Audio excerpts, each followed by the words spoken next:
Cette petite fille, c'est moi, Bouchra, filmée en 1978. J'ai 10 ans. Mes parents viennent du Maroc, mais je suis née en banlieue parisienne. Je suis une beurette. En tout cas, c'est comme ça qu'on appelait les filles arabes dans les années 80. J'ai l'air d'une enfant comme les autres, et pourtant j'ai grandi sans savoir qui j'étais, écartelée entre deux mondes, deux cultures, deux histoires. Mais à force de combat, ma génération a su tracer son chemin, ouvrir une voie, trouver sa place en France. Aujourd'hui, face au repli communautaire et identitaire, il faut raconter notre histoire parce que le meilleur est toujours possible. Alors, il était une fois. Toutes les histoires commencent comme ça.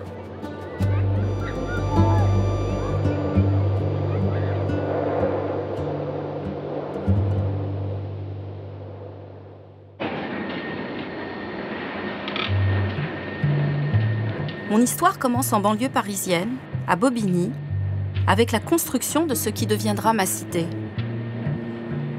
On ne se l'imagine pas aujourd'hui, mais à cette époque, tout le monde rêve d'un logement HLM.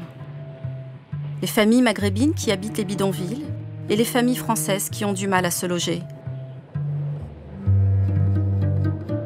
En 1969, mes parents emménagent Cité de l'Amitié, l'une des plus modernes de Bobigny.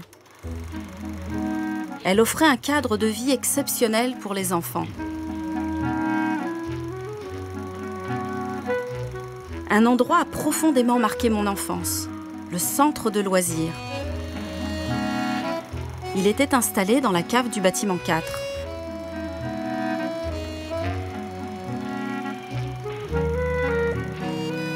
Tous les jours après l'école, j'y retrouvais mes amis. Michel, Carole, Dalila, Nathalie. Pour nous qui n'avions presque rien, le centre était une parenthèse enchantée.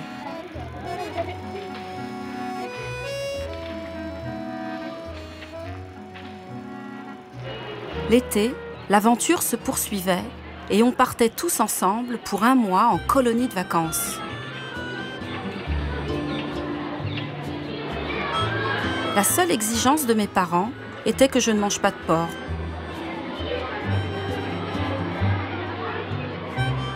Pour le reste, je vivais mes vacances comme tous mes amis, avec bonheur.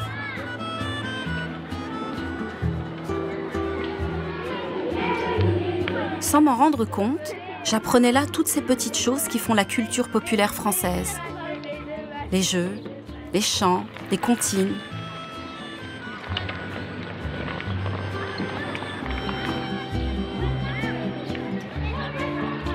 Nos moniteurs voulaient transmettre à tous les enfants, qu'ils soient des classes moyennes ou des classes ouvrières, français ou d'origine étrangère, des valeurs communes.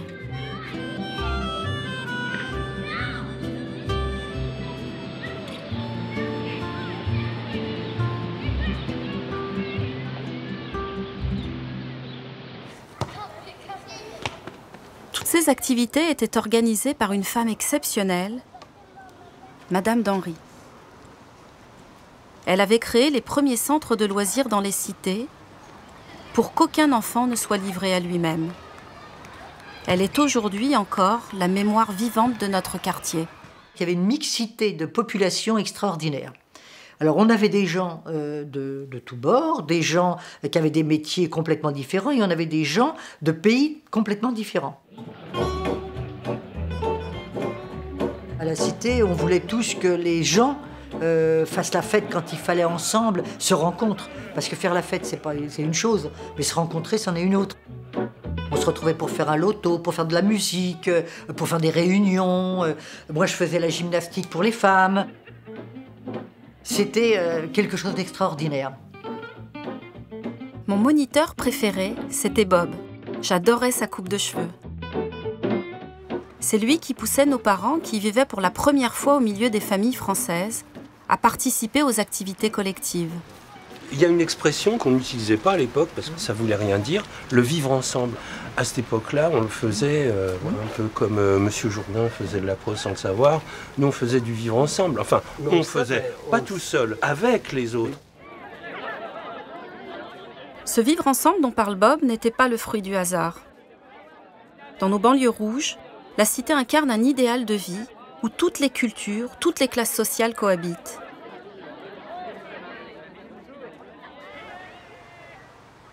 Mais au milieu des années 70, avec la crise économique, la vie dans la cité va commencer à changer. Je me souviens précisément du jour où nos moniteurs, Madame d'Henri en tête, ont organisé une manifestation pour défendre les centres de loisirs.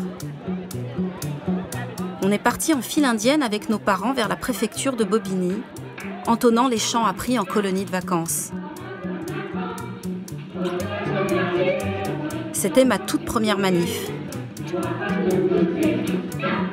Malgré tous nos efforts, les activités dédiées aux enfants dans la cité vont peu à peu disparaître, jusqu'à la fermeture définitive de notre centre de loisirs.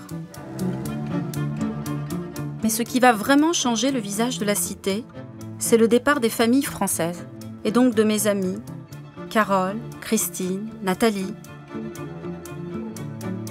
Face à la crise, le président Giscard d'Estaing donne un coup d'arrêt au financement du logement social. En 1977, il met en place des dispositifs pour encourager l'accès à la propriété des classes moyennes. C'est la naissance des banlieues pavillonnaires. Les cités, conçues à l'origine pour être des lieux de mixité sociale et culturelle, deviennent en quelques années des ghettos pour les familles modestes et pour les immigrés en particulier. Mais la crise économique va avoir une autre conséquence pour les familles maghrébines. Par rapport aux 15 années de croissance rapide du passé, nous changeons d'époque.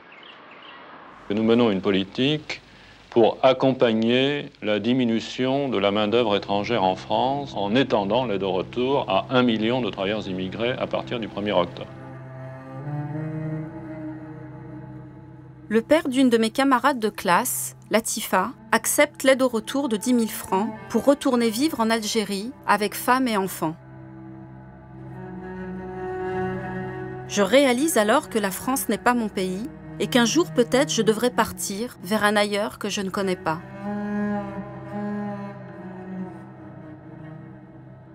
Cette même année, des cours d'arabe sont organisés à la va-vite à l'école pour tous les petits maghrébins. Pour la première fois, je suis séparée de mes camarades français, comme s'il y avait deux groupes, eux et nous.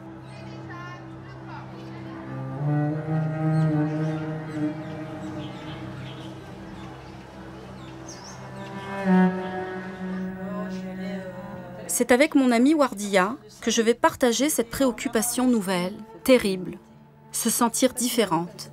Ah oui? C'est la première fois que je vais y aller pour intervenir. Elle et moi, on se connaît depuis le bac à sable, même cité, même cours de récréation. Ça, je mets ça pour que tu brilles pas. En la retrouvant, j'ai pensé qu'elle s'était voilée, et puis elle a fini par me confier qu'elle luttait contre un cancer, mais que la vie était belle. Ouais, c'est bien.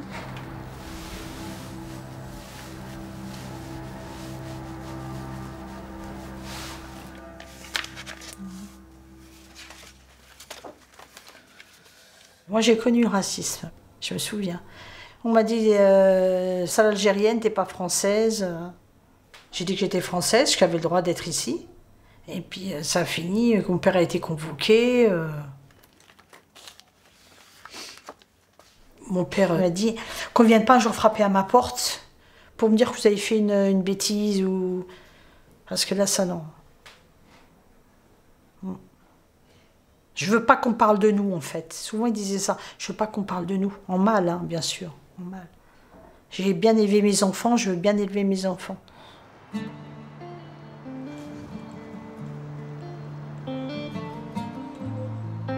Mon père, il a toujours dit qu'il faut respecter les Français, il faut vivre comme les Français. On m'a ouvert la porte, voilà.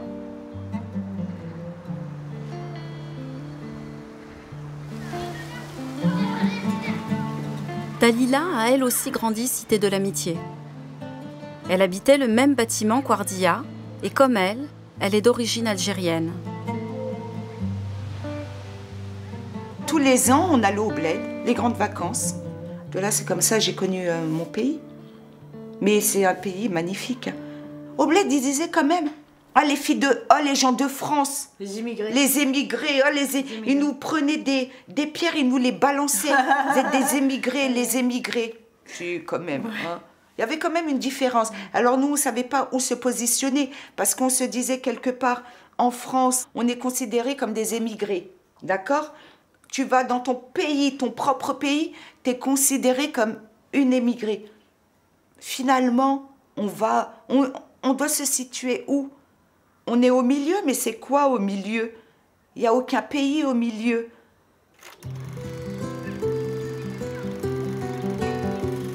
Cet entre-deux, cette terre du milieu qui n'existe pas, nous, les enfants de l'immigration, en grandissant, il nous faudra l'inventer. À 10 ans, je quitte l'école communale de mon enfance pour une école catholique située à 2 pas de ma cité, Charles Péguy.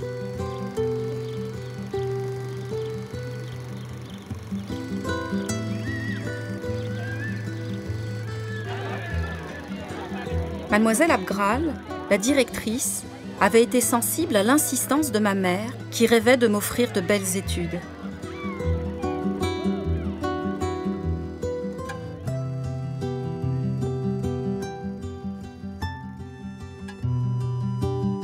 Le premier jour, les sœurs m'ont demandé d'expliquer la signification de mon prénom devant ma classe.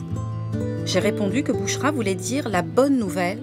Tout le monde a applaudi et pour la première fois, j'ai aimé mon prénom. Mes amies, Wardia et Dalila, sont elles aussi admises à Charles Péguy. Ce qui plaît avant tout à nos parents, c'est qu'il n'y a pas de garçons dans l'école.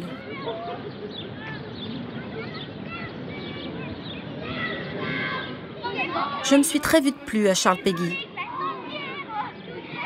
Je me sentais protégée par la bienveillance des sœurs. Le jour où un tag revendiquant la France aux Français a été peint en face de l'école, elles se sont mobilisées avec des élèves du secondaire pour le faire disparaître.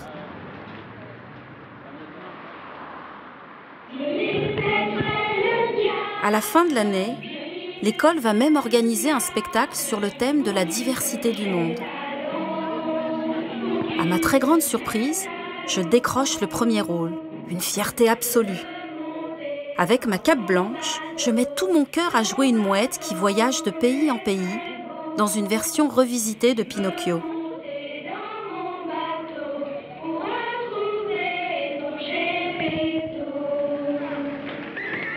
Ce spectacle, c'était la réponse des sœurs au racisme.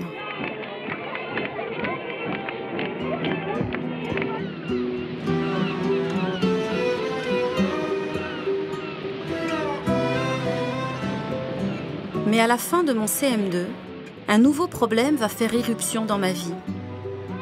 J'ai bien failli ne jamais partir en classe verte.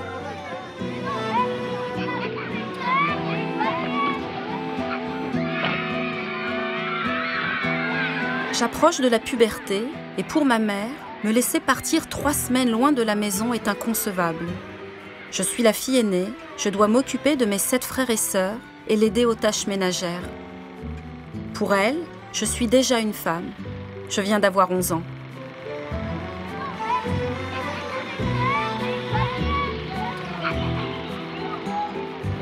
Mon institutrice va batailler pour que ma mère accepte que je suive mes amis en Bretagne.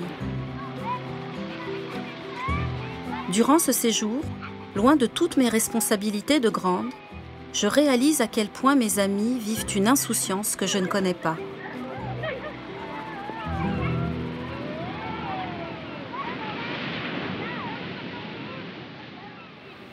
La Bretagne, c'est magnifique. Tiens, tu es là, tu t'aimais bien commander, hein? Ouh là là, Jusqu'à- tu dirigeais toi aussi. Jusqu'à hein. aujourd'hui. Ah, j'étais pas contente. Et là, tu toi. râlais, là, tu râlais, là. Ouais, ouais. Ah, tu me connais, toi. Dalila et Wardia découvrent pour la première fois le film tourné par les sœurs pendant ce séjour. Ah, t'es là. Oh, la tête que t'as. Oh Tu là regardes là. comme Avec Malika, c'est Malika à côté. Ah, ma petite sœur, ouais. Malika. Mais c'est incroyable. Ouais, ouais. Franchement, on était... Ah, mais j'étais pas différente des autres, hein, finalement. Tu vois, tout le monde était avec tout le monde, quoi. Ouais. Et ça, c'est magnifique. C'est des souvenirs que personne ne devrait oublier, quoi, normalement. Comme tu disais, hors de la maison, on vivait quand même. Hein. On s'amusait, on vivait vraiment notre vie de jeune fille, quoi. Après ce séjour, nos parents ne nous laisseront plus jamais repartir en voyage scolaire.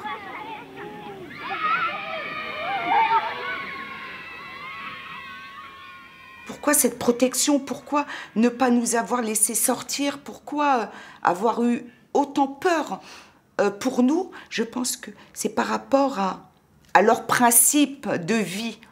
Je veux dire, en Algérie, ma mère, elle ne sortait pas. Pour elle, bon, bah, les garçons pouvaient sortir, avaient une liberté immense, que nous, les filles, non. C'était, bon, encore pour eux, pour ma mère, bon, bah, tu vas suivre des études et tout, ça va t'aider dans le futur. Mais, tout en étant, elle, dans son image, dans sa vision des choses, c'est que mes filles vont se marier, avoir un petit travail, c'est tout, point.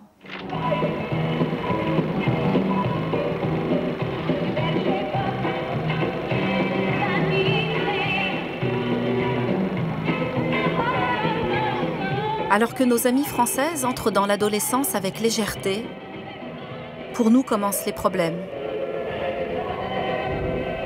Nos familles craignent le déshonneur et nos vies vont peu à peu basculer.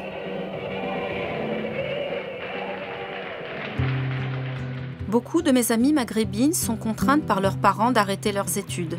Au mieux, elles sont orientées en filière professionnelle pour apprendre rapidement un métier. Moi, j'ai la chance d'avoir une mère qui me pousse jusqu'au bac. Nos parents redoutent par-dessus tout qu'on vive comme les jeunes françaises, qu'on se maquille, qu'on fume, ou pire, qu'on sorte avec des garçons. Cette crainte de voir les filles s'éloigner du mode de vie traditionnel pousse les familles à les surveiller comme le lait sur le feu, et peu à peu, à les priver de liberté. Donc là, aidez, Mima. Une logique qui va conduire à des drames dans de nombreuses familles. C'est ce qui est arrivé chez mon amie Wardia. Dans l'appartement que sa mère habite depuis près de 50 ans à la Cité de l'Amitié, elle retrouve sa grande sœur, Chaba. Moi, je trouve que c'est osé ce qu'elle a fait, ma sœur. J'aurais pas pu faire ce qu'elle a fait. Pourtant, on a subi.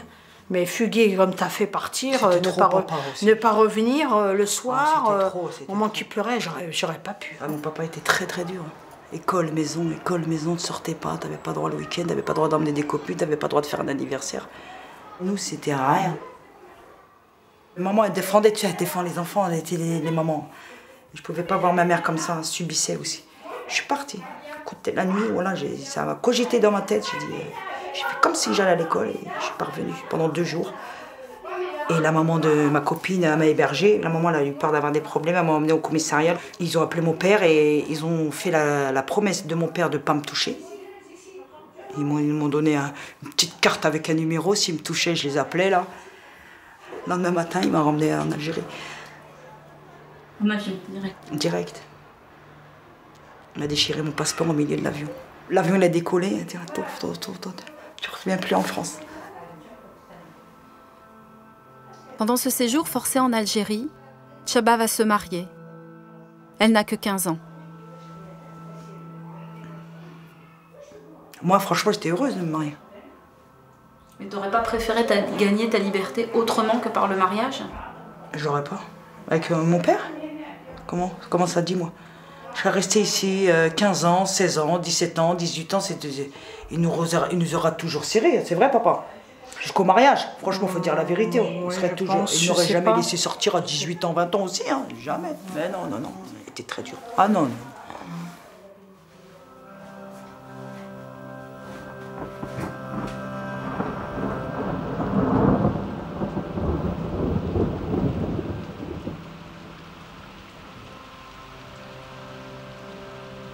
Un an après sa sœur Chaba, Wardia choisit de se fiancer en Algérie avec l'un de ses cousins. Le mariage est célébré en France. Elle a 18 ans. Ça représentait quoi pour toi le mariage? Ça représentait la vie, la liberté, Le fait de partir chez ses parents et de faire un peu... de faire notre vie, quoi, d'être libre. Malheureusement, mon mari de l'époque m'avait dit « ce serait bien que tu arrêtes tes études pour pouvoir travailler ». Et moi, ça m'a tout chamboulé, quoi. Pour moi, le fait de faire de la couture, d'avoir appris toutes ces choses, je me suis dit « tiens, qu'est-ce que je vais faire ?» Je voulais continuer. J'aurais aimé faire mon bac pro, mon BTS, enfin aller au-delà et pourquoi pas enseigner dans cette discipline. Voilà.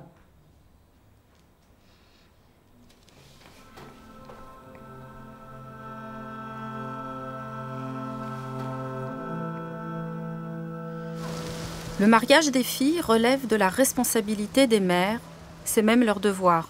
C'est l'aboutissement pour elles de toute une éducation qui commence dès l'enfance. Marier sa fille est une fierté, échouer à le faire est une honte. Les mariages sont le plus souvent arrangés par les mères et s'organisent dans les appartements. Un phénomène qui va paradoxalement prendre une ampleur nouvelle en 1981 avec l'élection de François Mitterrand.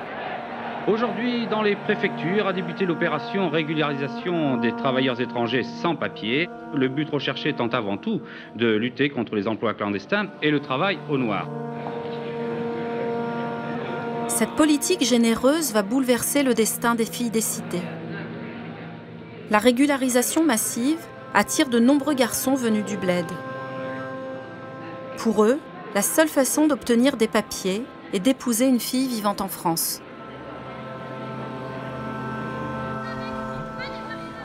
Soudainement, les demandes en mariage se multiplient.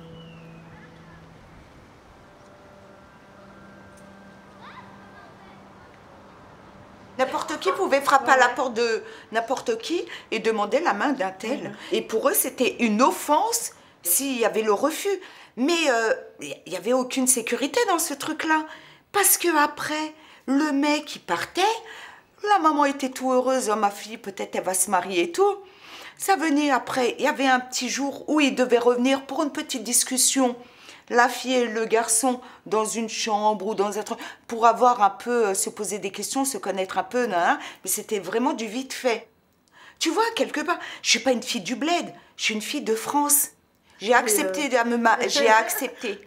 Tellement que ma mère, elle a tellement écouté son voisinage. Je lui en ai voulu, hein, je lui avais dit. Il n'y a pas longtemps, je lui ai dit, c'est de ta faute. Elle en a pleuré. Elle en a pleuré. J'ai accepté de me marier avec une personne pour fermer toute la bouche du voisinage. Et finalement, quand je me suis mariée avec lui, on a fait un grand mariage. Ma mère qui a financé. Il a financé quoi, lui? Il n'a rien financé. Le mec, il veut se marier, le mec n'a rien dans ses poches. Je suis restée 3 mois avec lui. Je lui ai dit, écoute, tu n'auras pas les papiers avec moi. Je ne t'aime pas, tu m'aimes pas, je ne te ferai jamais les papiers. Je ne suis pas la préfecture, je ne suis pas le truc, je ne te ferai jamais les papiers.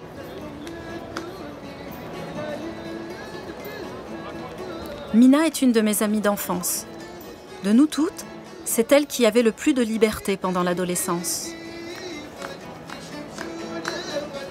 Pourtant, elle sera mariée de force. Au début des années 80, le mariage des filles est autorisé en France dès l'âge de 15 ans, ce qui rend les filles maghrébines particulièrement vulnérables. À l'époque, j'avais 17 ans et on ne m'a pas trop demandé mon avis. Le jour du mariage, je ne comprenais pas très bien la langue en fait. On m'a emmené au consulat, on m'a dit il faut que tu signes, tu dis oui.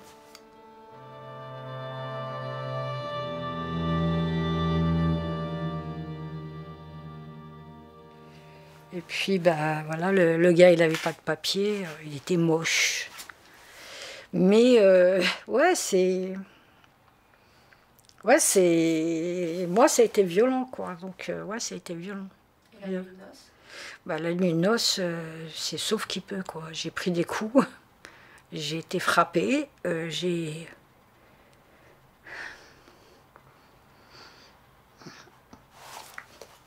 C'est un truc, deux trucs de fou, ça. Je parle maintenant que 30 ans après, quoi. C'est pas... Non, c'est... Ah, c'était... Ils m'ont enfermé, quoi. C'était... Ouais, c'était violent, quoi. C'était très violent. Donc, j'ai pas voulu. Donc, ensuite, les insultes, ramenez-la chez sa mère, rendez-la... Enfin, les filles, elle n'est pas pure. Et patati patata. Et puis, les coups, les insultes. Donc, je lui ai fait croire que j'allais faire les papiers à la mairie. Et puis, on avait 10 francs à l'époque, ma sœur et moi. Et puis, on est partis. J'ai fugué, hein, donc je suis partie à l'aventure avec ma sœur à Paris.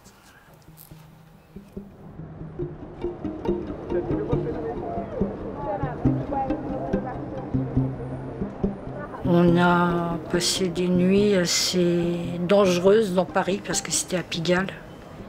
Et donc on a dormi dans des squats, on a dormi dans des caves. On avait peur parce qu'il y avait quand même des gens très louches. Hein. Mais on a passé aussi des bons moments parce qu'il y avait le Sacré-Cœur, c'était le rendez-vous des jeunes, c'était la guitare.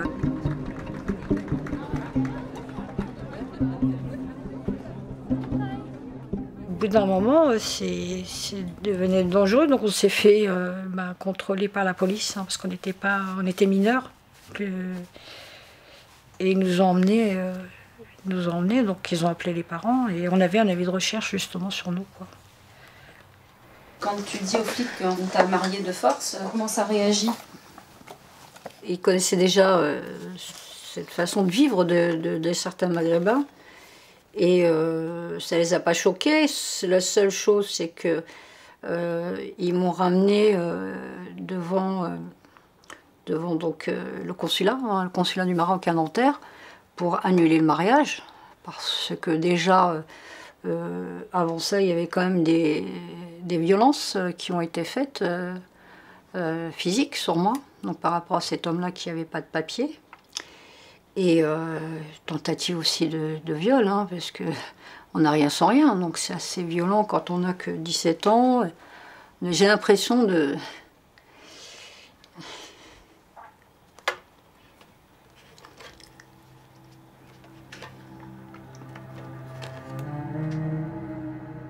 La sœur de Mina continue sa fugue dans Paris et disparaît. À cette époque, la drogue fait des ravages dans la jeunesse désemparée des quartiers. J'allais à la chasse pour la trouver, dans des caves, dans des cages d'escalier, C'était les années 80, donc... Il y avait la drogue à ce moment-là, l'héroïne, la cocaïne qui arrivait dans Paris, c'est un fléau, c'est une...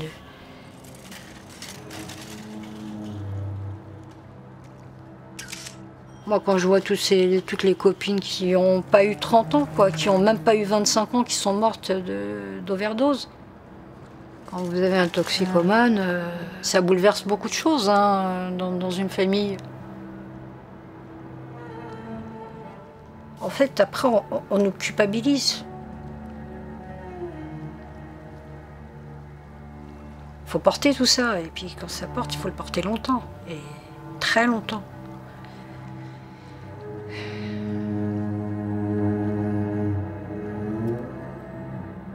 Mina mettra plus de 10 ans à retrouver sa sœur. Je connais des familles qui n'ont pas eu cette chance. La drogue, les fugues, les disparitions étaient le signe du mal-être de toute une génération. Une génération qui va devoir aussi affronter l'émergence d'un racisme violent dans la société. À Bobigny, à Marseille, partout en France, des faits divers tragiques font la une de l'actualité. Je me rappelle surtout la douleur d'une mère qui aurait pu être la mienne.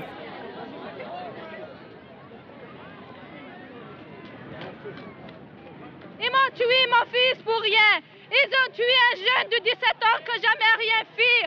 Mes enfants, ils n'ont jamais rien fait. Mon fils a servi pour la France. Ça nous a rien coûté. Pourquoi ils ont fait ça? Parce que nous sommes des Arabes. parce qu'ils en vivent que c'est un arabe. Il est jeune, il a que 17 ans, il n'a rien fait dans sa vie. Ils nous ont tués, ils m'ont brisé le cœur, ils m'ont tués. C'est pour que cette folie cesse que les jeunes de ma génération ont marché, soulevant un immense espoir. C'était en 1983.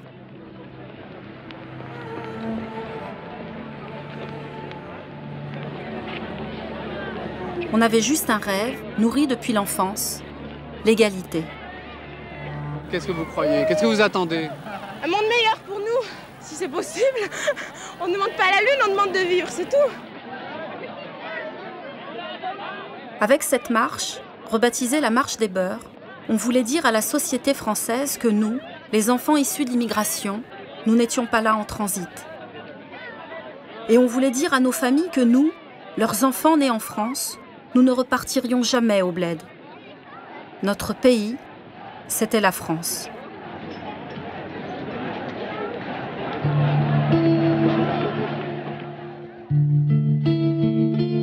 Au moment de la marche, j'ai 16 ans, la tête pleine de rêves et d'espoir, et j'ai enfin l'âge de demander la nationalité française. Allez-y, caméra, gros plan. Comment, please? I am here in France because I Tu vas te ridiculiser, ma vieille, et ça ne s'efface pas. Je suis persuadée, comme mes frères et sœurs, que c'est un moyen d'intégration, comme la réussite scolaire. Mais à ma grande stupéfaction, mes parents refusent. Pour eux, je dois rester marocaine.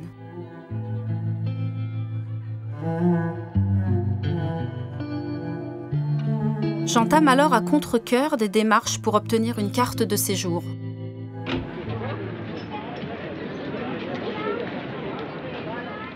À la préfecture de Bobigny, dès le premier contact avec l'agent de police, je me sens traitée avec mépris.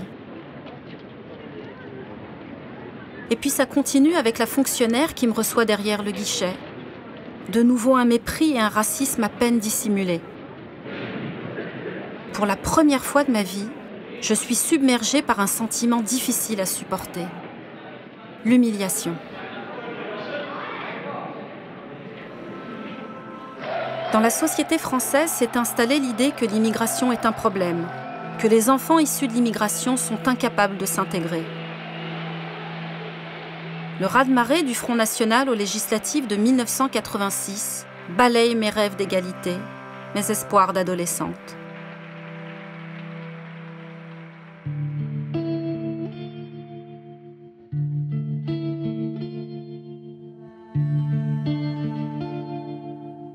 Face au mépris, je ressens le besoin d'afficher avec fierté mon identité arabe et musulmane. Je suis la première fille voilée de Bobigny. J'ai 17 ans. Mon voile, c'est aussi un cri de colère adressé à mes parents. Pourquoi avoir fait le choix de venir en France après l'indépendance de leur pays? Avaient-ils seulement mesuré les conséquences pour nous, leurs enfants, de naître et de grandir ici? Adolescente, cette colère immense qui m'habite est nourrie par le discours des intégristes. Ils me confortent dans l'idée que la France ne nous acceptera jamais. Mais ils accusent aussi nos parents d'être trop conciliants avec ce pays qui les a colonisés et d'être de mauvais musulmans. Mais je suis très vite mal à l'aise. Je réalise que ce voile que je porte m'associe à ces hommes, à une idéologie intégriste à laquelle je n'adhère pas. Il y a une contradiction entre ce que j'affiche et ce que je suis au fond de moi.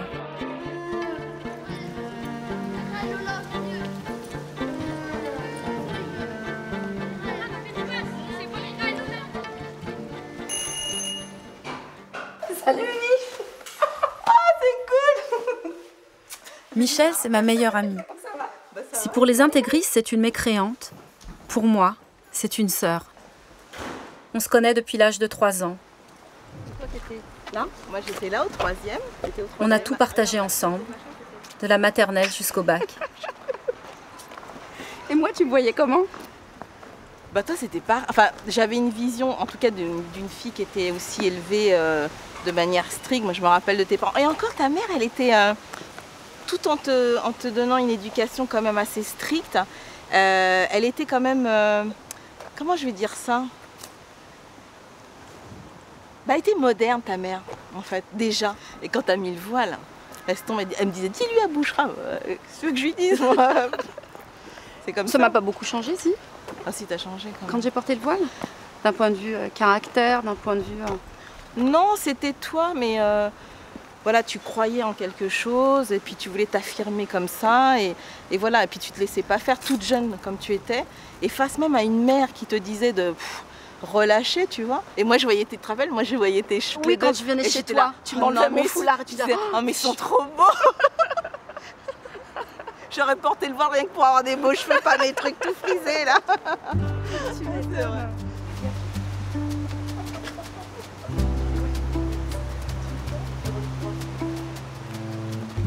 J'ai mis longtemps à comprendre ma mère. Elle était pleine de contradictions. Comme tous les immigrés, elle avait du mal à voir ses enfants s'éloigner des traditions. Et pourtant, elle, qui n'avait jamais été à l'école, a tout fait pour que j'aille à l'université. J'ai fini par réaliser le courage qu'il avait fallu à mes parents de tout laisser derrière eux pour offrir une vie meilleure à leurs enfants, en France. Avec les années, j'ai compris que je n'avais pas à choisir entre mon enfance française et mes racines marocaines. J'étais l'héritière d'une histoire coloniale difficile, mais elle appartenait au passé. À présent, c'était à moi d'écrire mon histoire. Je suis restée croyante et pratiquante, mais je ne ressentais plus le besoin de porter mon voile.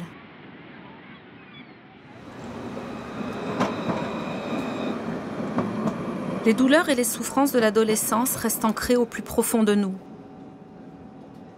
C'est sans doute le prix à payer pour que peu à peu nos mères changent de regard sur leurs filles et acceptent notre détermination à vivre autrement. Après mon mariage forcé, j'ai mis très longtemps, peut-être 10 ans, pour que ma mère reconnaisse qu'on a besoin de son affection, qu'elle ait un autre regard sur nous, les filles. Et au fur et à mesure du temps qui passe, on a pu, toutes les deux, partager des moments très forts. C'est là où j'ai vu ma mère. En fait, c'est pas le fait qu'elle me dise... Déjà, elle m'a dit « je suis ta mère », mais avant ça, je suis une femme. Sache que tout ça, je l'ai vécu aussi. Et j'ai pas besoin de parler pour qu'elle comprenne, qu'elle ressente les blessures que je peux avoir. Enfin, personne ne peut comprendre ce que j'ai vécu comme elle. Et ça nous a vraiment, toutes les deux, scellées jusqu'à la mort, quoi.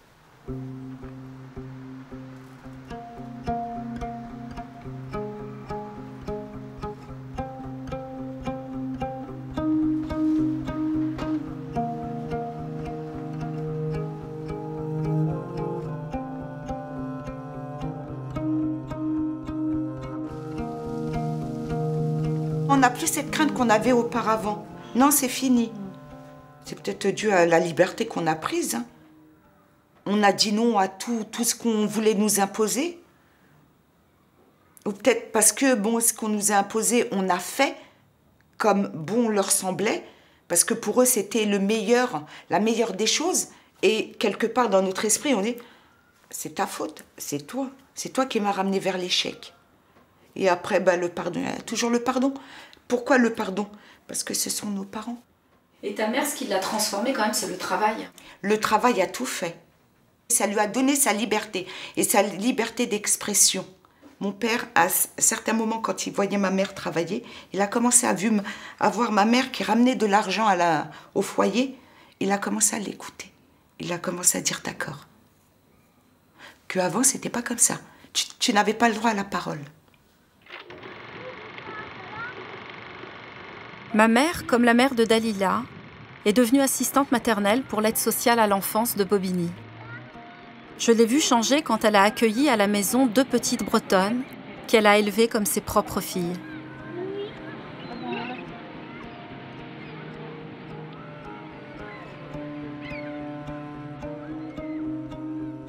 Contre toute attente, Elle accepte mon mariage avec un franco-tchèque rencontré sur les bancs de la fac. Un des premiers mariages mixtes à la Cité de l'Amitié.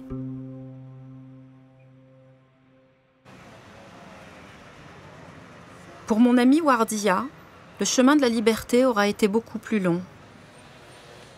Il lui aura fallu plus de 10 ans pour sortir d'une forme de soumission docile. Pour elle, le déclic va venir d'un drame.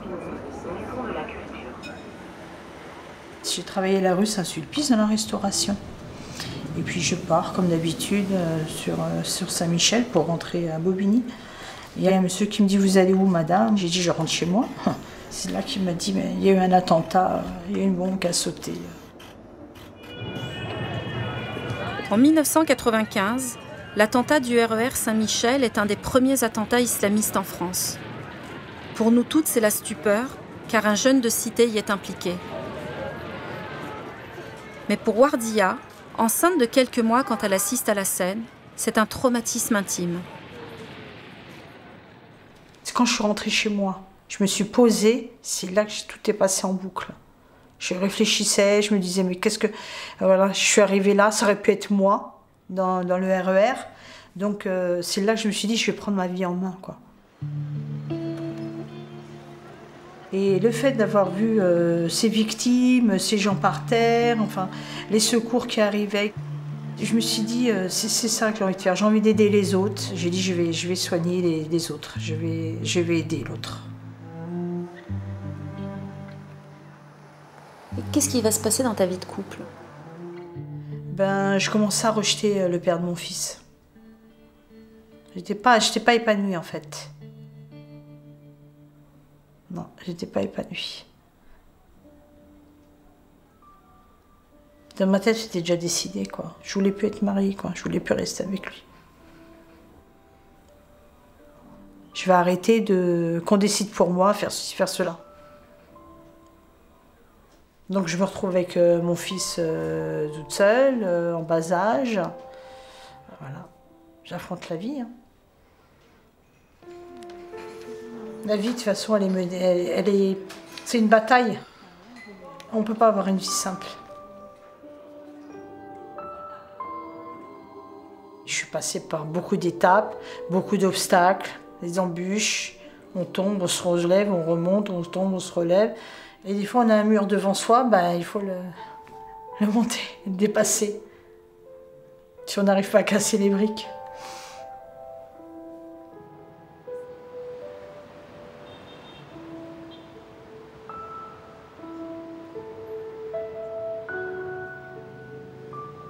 Pour moi, la photo, ça a été plus qu'une liberté, ça a été aussi une libération. Ce que je n'ai pas pu exprimer au travers de la parole, je l'ai exprimé à travers mes photos.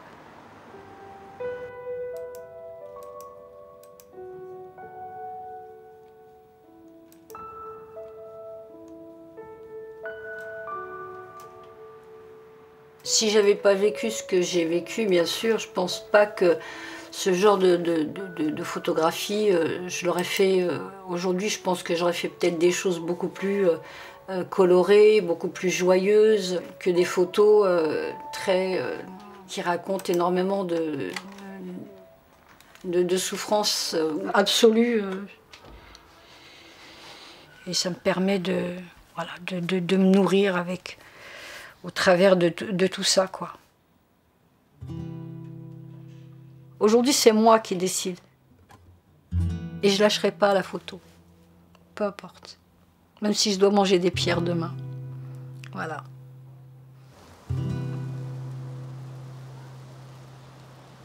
Je sais qu'aujourd'hui, je peux y arriver. Parce que j'ai cette force qui me dit, Dalila, pourquoi elle et pas toi? Je me dis, le plus dur, je l'ai déjà passé.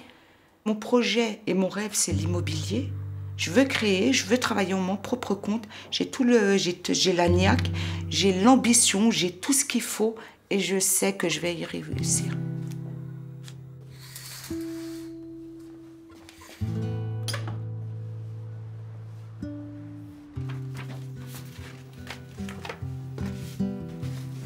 Je pense que j'ai trouvé ma voie. Maintenant, je suis infirmière, je suis heureuse. Je suis fière, je suis contente. De la couture, je passe au milieu médical avec des malades, voilà. Des médecins, des aides-soignants, des psychologues. Non, je regrette rien, je me sens bien. Je regrette rien.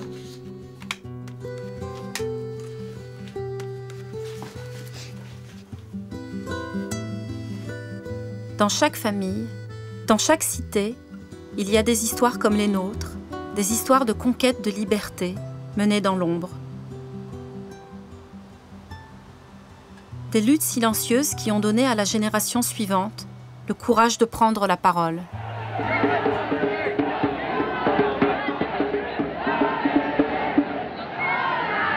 Je pense qu'on a obtenu une certaine victoire en quelque sorte. C'est-à-dire qu'aujourd'hui, maintenant, les hommes et les femmes parlent, y compris les femmes qui avaient vraiment besoin d'expliquer ce qu'elles pouvaient vivre au quotidien et commencer à s'organiser.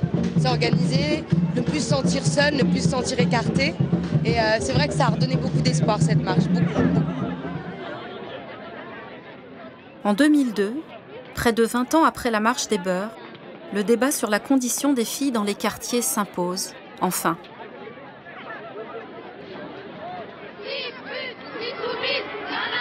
Libérer la parole, c'était le premier but du mouvement Ni pute ni soumise. Respect, égalité pour les femmes du monde entier. Respect, égalité pour les femmes du monde entier. Respect, égalité pour les femmes du monde entier. Respect, égalité. Grâce à cette marche, la loi permettra de relever l'âge légal du mariage des filles de 15 à 18 ans. Et la lutte contre les mariages forcés deviendra un combat politique.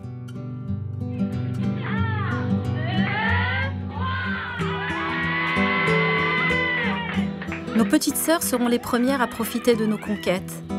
Nous avons été pour elles des modèles et des soutiens indéfectibles. Ma sœur Salima, comme ses amies, sont la relève, les audacieuses. Eh bien, je vais faire un petit discours là, j'ai 18 ans. Allez. Majeur vacciné, oui, masse t'entends. Le soir, maintenant, j'ai le droit de sortir.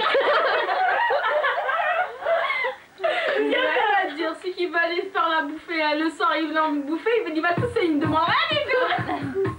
Elle respire, sinon ils ont bien ça, il va aller faire ça.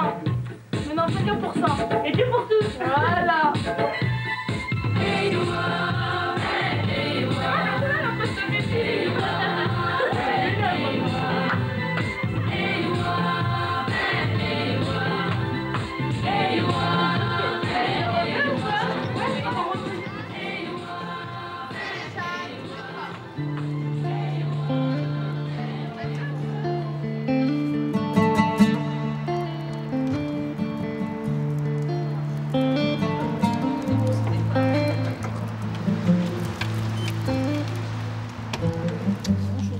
C'est dans l'école communale de notre enfance que nous votons aujourd'hui.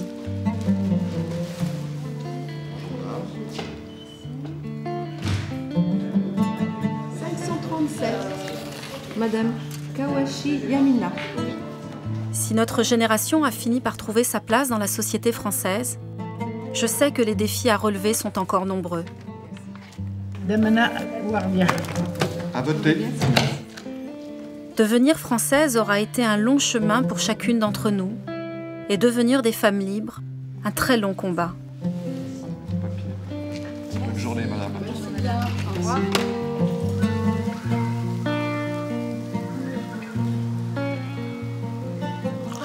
Presque 50 ans de vie à la Cité de l'Amitié, et 3 générations se succèdent dans le salon de ma mère.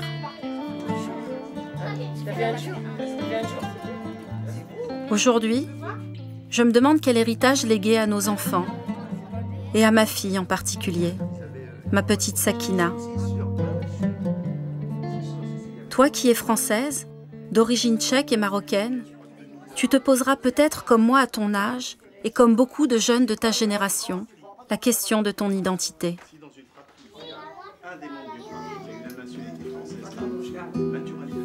Ta grand-mère, qui a connu la colonisation, a choisi de devenir française à plus de 60 ans.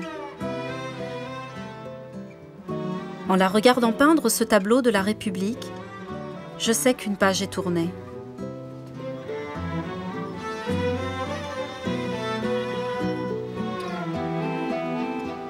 Alors, n'écoute pas ceux qui te diront que nous sommes restés décolonisés, que la société française n'a pas changé et qu'il faut se replier sur nos identités religieuses ou raciales. Tu vis dans un pays plein de promesses. Il faut que tu en sois fière. Mina, Wardia, Dalila et moi, nous te léguons nos conquêtes pour que tu portes à ton tour encore plus haut, encore plus loin, notre farouche désir de liberté.